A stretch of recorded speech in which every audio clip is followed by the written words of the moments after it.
Now, as I flesh out the details of each element of my outline, there's one little trick I employ that I think is the primary factor contributing both to my own personal enjoyment of the process itself, as well as the enjoyment of those who watch the end result.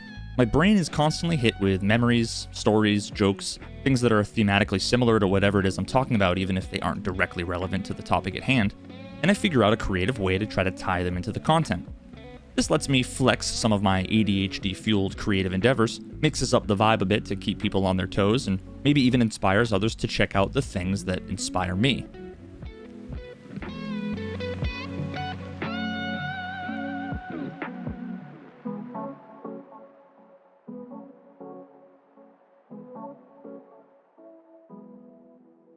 After I've fully fleshed out everything as much as I can, to maximize the impact of the message at the end, I try to revisit everything once more, using this summary opportunity to remind the viewer about the story or quote or theme that I open with, although this time around the listener has the added benefit of a different perspective and more context. The thing they wondered about before, hopefully, now answered. Now, this aspect of revisiting everything I talked about before is honestly probably a vestigial leftover habit from high school or college essay writing. One of the few specific practical skills that I can pretty confidently say came from my years in school. So now that my outline has been essentially transformed into a script, it's time to start producing. Now, I always start with the voiceover, and there are a few really helpful tips and tricks I've learned in my short time doing this. First, I want to record in as few takes as possible. Starting and stopping recording often is annoying, distracting, and wastes time. Why hit start and stop a million times if I don't have to? Not only do I like to be pragmatic, but I'm also lazy as hell. Instead, I try to keep recording the audio as long as possible, all the while focusing on clean and clear pauses between and within phrases, using things like punctuation as guides, and being extra mindful of things like volume and inflection so adjacent takes can later be merged together seamlessly. If I make a mistake while If I make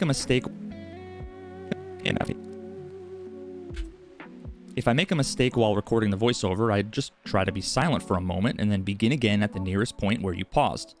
At first it can feel kind of unnatural, but honestly, you get used to it.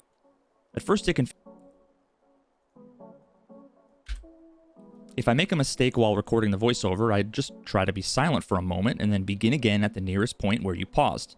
At first it can feel kind of unnatural, but honestly, you get used to it after a while.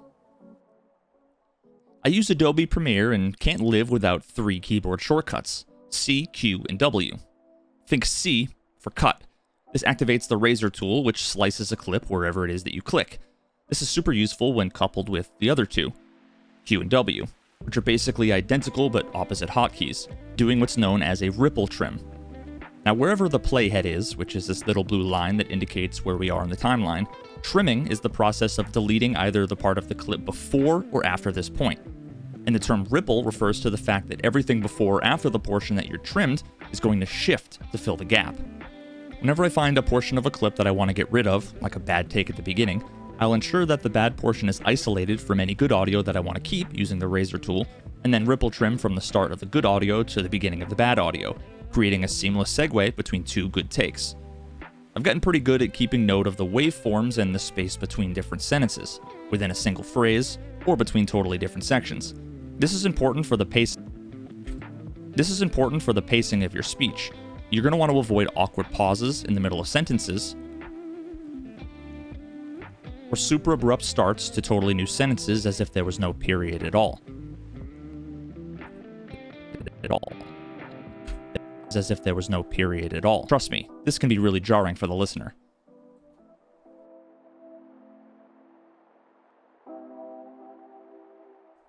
The better I get at this, the more confident. The better I get at this, the more I seeing the fruits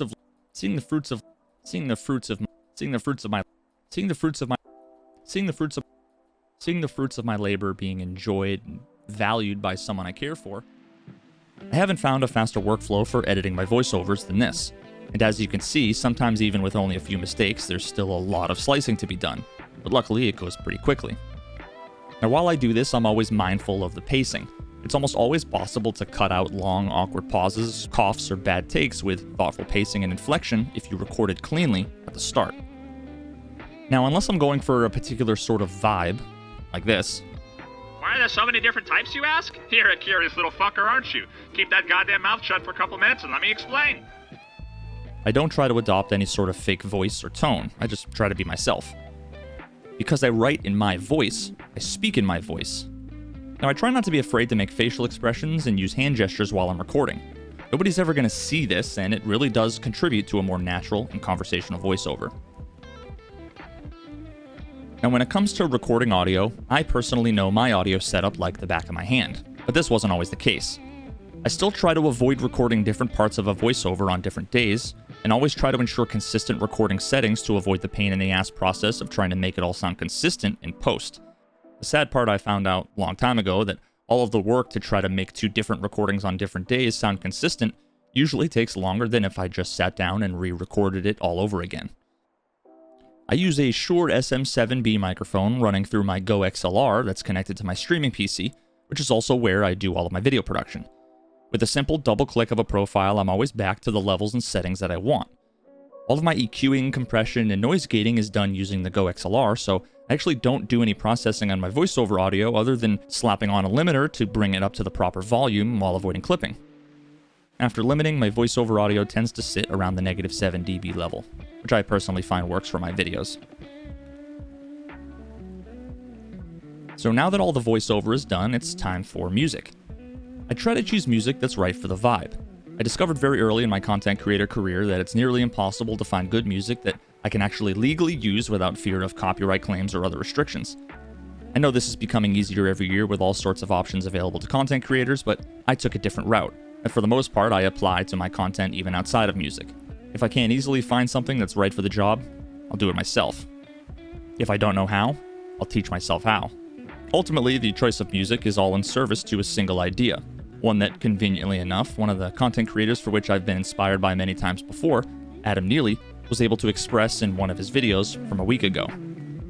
The lyricist Yip Harburg, who wrote Somewhere Over the Rainbow, has this fantastic quote: "Words make you think thoughts, music makes you feel feelings, songs make you feel thoughts."